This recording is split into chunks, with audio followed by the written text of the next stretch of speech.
നമസ്കാരം. നമ്മൾ ഒത്തിരി കേട്ടിട്ടില്ലേ, അവർക്ക് എന്നെ ഇഷ്ടമല്ല, അവരെന്നെ അവഗണിക്കുക, ഓഫീസിലുള്ളവർ എന്നോട് മിണ്ടുന്നില്ല, ഓഫീസിലുള്ളവർക്ക് എന്നെ ഇഷ്ടമല്ല, ബോസിന് എന്നെ ഇഷ്ടമല്ല, അല്ലെങ്കിൽ എൻ്റെ വീട്ടിലുള്ളവർക്ക് ഇഷ്ടമല്ല, നാട്ടുകാർക്ക് ഇഷ്ടമല്ല, കൂട്ടുകാർക്ക് ഇഷ്ടമല്ല, ഇങ്ങനെയുള്ളവരെ കേട്ടിട്ടില്ലേ? അതിനെന്താ കാരണം? ഞാനൊന്നും ചെയ്തില്ല എന്ന് പറയുകയും ചെയ്യും. ഈ പറയണവർക്ക് വല്ലവരും ഇഷ്ടക്കുറവുണ്ടോ എന്നൊന്ന് ചിന്തിച്ചിട്ടുണ്ടോ? ഈ പറയണവർക്ക് ചിലര് കുറ്റങ്ങൾ അവര് തുറന്നടിച്ച് പറയണവരായിരിക്കേ, പക്ഷെ അവര് പറഞ്ഞു കഴിയുമ്പോൾ എന്നാ അവര് ശുദ്ധഭാവങ്ങളും മറ്റുള്ളവരെല്ലാം തെറ്റുകാരുമായിട്ടേ ഇവർ പറയുള്ളൂ. അങ്ങനെ ആണോ എന്നൊന്ന് ചിന്തിച്ചു നോക്കി. പറയുന്നവരൊന്ന് അവനവനിലേക്ക് തന്നെ ഒന്ന് ചിന്തിച്ചാൽ മതി. എനിക്ക് അവനെ ഇഷ്ടമല്ല, അവരിലെ ഇഷ്ടമല്ല എന്ന് പറയണവരായിരിക്കും ഇവര്. ഇതിന് കാരണം എന്നാണെന്നറിയാവോ? ഇവർക്ക് എല്ലാ കാര്യങ്ങളും അറിയാം എന്നുള്ള രീതിയിലാണ് ഇവരുടെ പല പ്രവൃത്തികൾ നടത്തുന്നത്. പക്ഷെ ഇവർക്ക് ഒന്നിനെക്കുറിച്ചും ഒരു കാര്യം അറിയത്തുമില്ലായിരിക്കും. ഒരു ചുക്കും അറിയാൻ മേലാണ്ട് ഇവർ പലതിനെക്കുറിച്ച് അഭിപ്രായവും പറയുന്നത്. ഈ ചിലരുണ്ട്, ഈ പിള്ളേരൊക്കെ +2 അല്ലെങ്കിൽ 10ാം ക്ലാസ് ഒക്കെ പാസ്സായി കഴിയുമ്പോൾ കരിയർ ഗുരു അല്ലെങ്കിൽ കരിയർ ഗൈഡൻസിന് വേണ്ടിയിട്ട് എന്തെങ്കിലും അഭിപ്രായം ചുമ്മാ ഒന്ന് ചോദിച്ചു നോക്കി. ഇവരോട് ചോദിക്കണ്ട, ഇവരതിനു മുമ്പ് അഭിപ്രായം പറഞ്ഞു തരും കേട്ടോ. എന്തിനാ എഞ്ചിനീയറിങ്ങിന് പഠിക്കണം, അല്ലെങ്കിൽ ഡിഗ്രിക്ക് എന്തിനാ പഠിക്കണത്, ഒരു പ്രയോജനമില്ല, ഇപ്പം എന്തോരം പിള്ളേരാണെന്നറിയാവോ അതെന്ത് നടക്കണത്, അങ്ങനെ ഇങ്ങനെയാന്ന് പറയും. എന്നാൽ ഏതെങ്കിലും കോഴ്സുകളെല്ലാം പഠിച്ച് എല്ലാവരും നല്ല നിലയിലെത്തിയ ഒത്തിരി പേര് കാണും, ഇല്ലേ? എല്ലാ കോഴ്സുകളും ഇപ്പം എല്ലാവർക്കും പഠിക്കാൻ സാധിച്ചൊന്നും വരില്ല. അവനവന് പറ്റുന്ന കോഴ്സുകൾ പഠിച്ചാൽ അതിൽ വിജയിക്കാനാണ് നോക്കേണ്ടത്. അങ്ങനെയാണ് പറഞ്ഞു കൊടുക്കേണ്ടത്. ഏത് വിഷയം എടുത്താലും നമ്മുടെ ജീവിതത്തിൽ അങ്ങനെയല്ലേ, ഏതെടുത്താലും അതിലൊക്കെ നമ്മൾ വിജയിക്കാൻ ശ്രമിക്കുക, അതാണ് വേണ്ട. അങ്ങനെയല്ല പറഞ്ഞു കൊടുക്കണം. ഇതിനെക്കുറിച്ച് ഒരു ചുക്കും അറിയാൻ മേലാണ്ട് നമ്മൾ തട്ടിക്കൊടുക്കും. അതെടുത്തിട്ടൊന്നും ഒരു കാര്യമില്ല. ഈ ഒത്തിരി പിള്ളേർ അങ്ങനെ നടപ്പുണ്ട്, ഇങ്ങനെ നടപ്പുണ്ട്, ഒരു പണിയില്ലാണ്ട് നടക്കുക എന്നൊക്കെ പറഞ്ഞ് അങ്ങനെ പറയുന്നവർ, അങ്ങനെയുള്ളവരും ഉണ്ട്. അങ്ങനെയുള്ളവരുടെ അടുത്ത് ഒരു അഭിപ്രായം പറയാനും പോരാ, അവരോട് ചോദിക്കാനും പോകരുത്. പിന്നെ നെഗറ്റീവ് കേൾക്കണമെങ്കിൽ ഇവരുടെ അടുത്തിരുന്നാൽ മതി. എന്തിനെക്കുറിച്ചും നെഗറ്റീവ് തന്നെ പറയും. നല്ല കാര്യം ഇവർ പറയേയില്ല. നമ്മൾ പറയില്ല കണ്ണേറ് കിട്ടുക എന്ന് പറയില്ലേ, അത് തന്നെ ഇവിടെ സംഭവിക്കുന്നത്. ഇവർ പറഞ്ഞിട്ടുണ്ടല്ലോ, മനസ്സിനെ വിഷമിപ്പിക്കുന്ന രീതിയിലാണ്. കഴിഞ്ഞ ദിവസം ഞാനൊരു വീഡിയോ ഇട്ട് എൻ്റെ അടിയിൽ വന്നൊരു ചേട്ടൻ കമന്റ് ഇട്ടിട്ടുണ്ടായിരുന്നു കേട്ടോ.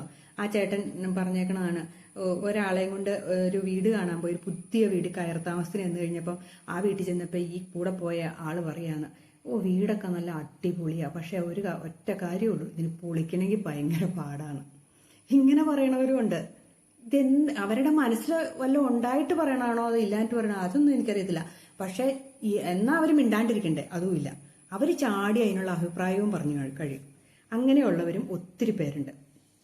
പിന്നെ വേറെ ഇവർ അസ്ഥാനത്തും കയറി അഭിപ്രായം പറയുകയും ചെയ്യും. മറ്റുള്ളവർ വെറുപ്പ് ഇവരോട് ചോദിക്കുകയൊന്നും വേണ്ട, ഇവരെ അഭിപ്രായമൊക്കെ പറയും. എന്നിട്ട് അതിന്റെ എന്നാന്ന് പറയണേ, മറ്റുള്ളവരുടെ ഒരു എന്നാന്ന് പറയുക ഇഷ്ടമില്ലായ്ക ഇവർ സമ്പാദിച്ചെടുക്കുകയും ചെയ്യും. അങ്ങനെയുള്ള കൂട്ടരാണ്. പിന്നെ ഇപ്പോഴത്തെ പിള്ളേർ പറയും പോലെ ഭയങ്കര തള്ളുകളും. എനിക്ക് അവിടെ 200 ഏക്കർ സ്ഥലമുണ്ട്, ഞാൻ അങ്ങനെ മന്ത്രിയുടെ ആളെ കണ്ടിട്ടുണ്ട്, മന്ത്രിയുടെ വീട്ടിൽ പോയി, അല്ലെങ്കിൽ അങ്ങനെയാ ഇങ്ങനെയാ, നമ്മൾ അറിയോ കേൾക്കോ ഇല്ലാത്ത കുറെ സ്ഥലത്ത് എനിക്ക് 200 ഏക്കർ 500 ഏക്കർ 1000 ഏക്കർ അവിടെ കൃഷി ചെയ്യുക, അങ്ങനെ ഭയങ്കര പൊങ്ങച്ചടിക്കണം. അതേപോലെ ഞാൻ ബെൻസ് ബുക്ക് ചെയ്തിട്ടുണ്ട് എന്നൊക്കെ തട്ടും ചിലപ്പം. ഇവരോ ഉണ്ടോ ഇല്ലയോ എന്നല്ല, ഇത് ഇവരറിഞ്ഞാൽ പോരെ. അതിന് ഇവര് ബുക്ക് ചെയ്ത് നാട്ടുകാരെ കേൾപ്പിക്കേണ്ട കാര്യമുണ്ട്. ഈ തള്ളൽ, അതുകൊണ്ട് ഈ തള്ളു കേൾക്കാൻ ആർക്കും ഇഷ്ടമില്ലാത്തതുകൊണ്ട് അവര് അങ്ങനെയുള്ളവരും പരമാവധി ഇവരെ ഉപേക്ഷിച്ച് നിർത്തും. പിന്നെയുണ്ട് ഇവര് എവിടെയെങ്കിലും നമ്മളൊരു ഫംഗ്ഷനോ പോയി എന്ന് വെച്ചോ, അവിടെ ചെന്നിട്ട് ഒന്നും പറയാൻ കിട്ടില്ല, അവർ സദ്യേനെ കയറിപ്പിടിക്കും.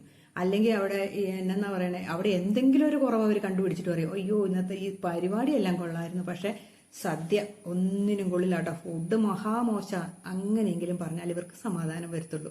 ഇങ്ങനെയുള്ളവരെ നമ്മൾ കണ്ടിട്ടില്ലേ? അതേപോലെ ഏത് കാര്യത്തിലും അവർക്കത് പറഞ്ഞില്ലെങ്കിൽ ഒരു എന്നാ പറഞ്ഞ ഒരു മനസ്സമാധാനക്കേടാണ്. എന്തെങ്കിലും പറയണം എന്നാണ് അവരുടെ ചിന്ത. പിന്നെ ഇവർ ഒരു മനുഷ്യർക്കും ഒരു സഹായവും ചെയ്യുകയില്ല, എന്നിട്ട് ഇവര് വലിയ പൊങ്ങച്ചടിക്കുകയും ചെയ്യും. ഇവര് അങ്ങനെ പറയും. പിന്നെ ഒരു കാര്യമുണ്ട്, ഏത് സമയവും ഇവർ ആരോടെങ്കിലും ഒക്കെ പൈസ കടം മേടിക്കലും ചോദ്യയിലും തന്നെയായിരിക്കും. രാവിലെ എണീറ്റാൽ തന്നെ ആദ്യം കടം മേടിയിലായിരിക്കും ഇവരുടെ പണി. സ്വന്തമായിട്ടൊരു വരുമാനം ഉണ്ടാക്കാൻ ശ്രമിക്കും, വേറൊരു പണിയില്ല. ഇങ്ങനെ ഇരുന്നിട്ട് എന്നാ പറയണേ, എനിക്കൊരു 100 രൂപ നേടാം, അല്ലെങ്കിൽ 1000 രൂപ നേടാം, വൈകുന്നേരം തരാം, രാവിലെ തരാമെന്ന് പറയുകയും ചെയ്യും. ആ വഴി പോവുകയും ചെയ്യും. അത് കൂട്ട് സ്വഭാവമായിട്ട് നടക്കണവര്. ഇത് സ്ഥിരവരുടെ പരിപാടിയായിട്ട് എടുക്കണം. പലരോടായിട്ട് ഇങ്ങനെ കടം മേടിയിട്ട് ഇങ്ങനെ ആ ഒരു സ്വഭാവവും നല്ല, അത് മനുഷ്യൻ വെറുക്കണ ഒരു സ്വഭാവമാണ്. അതേപോലെ വാക്ക് പാലിക്കില്ല. ഇന്നിപ്പം ഒരു കാര്യം ചെയ്തു തരാമെന്ന് പറഞ്ഞിട്ടുണ്ടെങ്കിൽ, അല്ലെങ്കിൽ എന്തെങ്കിലും കാര്യത്തിന് നമുക്ക് പോകാമെന്ന് പറഞ്ഞിട്ടുണ്ടെങ്കിൽ അവർ ആ സമയത്ത് വരില്ല. ആ സമയം കഴിഞ്ഞ് പിന്നെ അടുത്ത സമയമാകുമ്പോഴായിരിക്കും ഇവർ അയ്യോ ഞാൻ മറന്നുപോയായിരുന്നു എന്നും പറഞ്ഞു വരും ഇല്ലേ. അതേപോലെ ഏത് കാര്യത്തിനാണേലും ഈ ഓഫീസിലാണേലും കൃത്യസമയത്ത് അല്ലാണ്ട് ഓരോ കാര്യങ്ങൾ എടുത്തിടും. ഓഫീസിൽ ചെയ്യേണ്ട കാര്യങ്ങൾ ചെയ്യാതിരുന്നിട്ട് അതിനെന്തെങ്കിലും കാരണം കണ്ടുപിടിക്കും. ഇങ്ങനെ ഓരോ കാര്യങ്ങൾ പറയുന്നവരായിരിക്കും ഈ കൂട്ടർ അധികവും. മറ്റുള്ളവരുടെ മനസ്സിനെ വേദനിപ്പിക്കുക എന്ന് പറഞ്ഞ ഇവരുടെ വേറൊരു സ്വഭാവമാണ്. അതായത് സ്ഥാനത്തും അസ്ഥാനത്തും കയറി തമാശകൾ പറയും.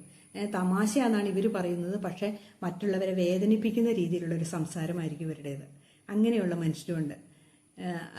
പിന്നെ എന്നാ ഏത് രീതി നോക്കിയാലും ഒരു നെഗറ്റീവായിരിക്കും ഇവരുടെ മുമ്പന്തിയിൽ നിൽക്കുന്നത്.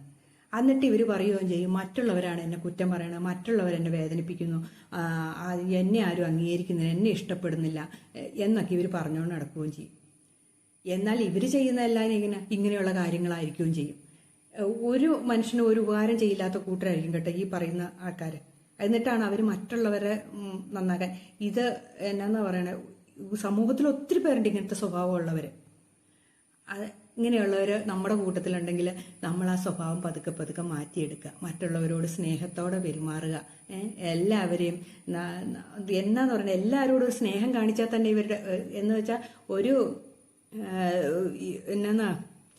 ഒരു നന്ദി മറ്റുള്ളവരോടുണ്ടെങ്കിൽ ഇവരിങ്ങനത്തെ പരിപാടിയൊന്നും കാണിക്കില്ല. നന്ദിയില്ലാത്തവരാണ് ഇങ്ങനെ അധികവും ഇങ്ങനത്തെ സ്വഭാവം കൊണ്ട് നടക്കണം. എന്നിട്ട് മറ്റുള്ളവരെ കുറ്റം പറയുകയും ചെയ്യും. അങ്ങനെ ഉണ്ടോ എന്നൊക്കെ ശ്രദ്ധിച്ച് നോക്കും. പിന്നെ ഇവരുടെ ശരീരഭാഷ മറ്റുള്ളവർക്ക് ഇഷ്ടപ്പെടുന്ന സൈസായിരിക്കില്ല.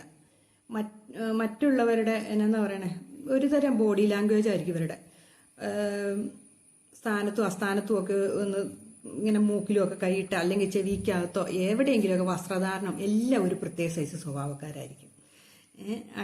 ഇങ്ങനെയുള്ളവർ ഈ അവഗണിക്കപ്പെടുന്നു എന്ന് പറയുന്നത് അതുകൊണ്ടായിരിക്കും ഇവർ അവഗണിക്കപ്പെടുന്നതിന്റെ ഒരു കാരണം. നമ്മൾ സീരിയസ് ആയിട്ടൊക്കെ എന്തെങ്കിലും കാര്യം ഇവരോട് പറയുകയാണെങ്കിൽ ഉണ്ടല്ലോ അത് ചുമ്മാ നിസാരവൽക്കരിച്ച് കളയുവര്. അതായത് നമ്മൾ വലിയ കാര്യമായിട്ട് നമുക്ക് അത്യാവശ്യമുള്ള ഒരു സംഭവത്തെക്കുറിച്ച് പറഞ്ഞു കഴിയുമ്പോൾ അവരത് ചുമ്മാ അത്രയൊക്കെ ഉള്ളോ എന്നുള്ള രീതിയിൽ പറയും. അങ്ങനെയുള്ളപ്പോഴും നമുക്കൊരു കാര്യം അവരോട് സംസാരിക്കാൻ തോന്നില്ല. നമ്മളപ്പം പരമാവധി അത് നമ്മളുടെ ഉള്ളിൽ വെക്കുക, അവരെ ഒഴിവാക്കി അവരോട് പറയാനൊന്നും നമ്മൾ പോലും, അത് എത്ര വലിയ ബെസ്റ്റ് ഫ്രണ്ട് ആണെങ്കിൽ പോലും നമ്മൾ ആ കാര്യത്തിൽ അവരെ ഒഴിവാക്കി വിടുകയാണ് ചെയ്യുന്നത്. ഇങ്ങനെയൊക്കെയുള്ളവർ നമ്മുടെ കൂട്ടത്തിലുണ്ടോ എന്ന് ശ്രദ്ധിക്കുക, അതൊക്കെ മാറ്റിയെടുക്കുക. അപ്പം എല്ലാവർക്കും ഞാൻ നല്ലൊരു ദിവസം ആശംസിക്കുന്നു. ഓക്കേ.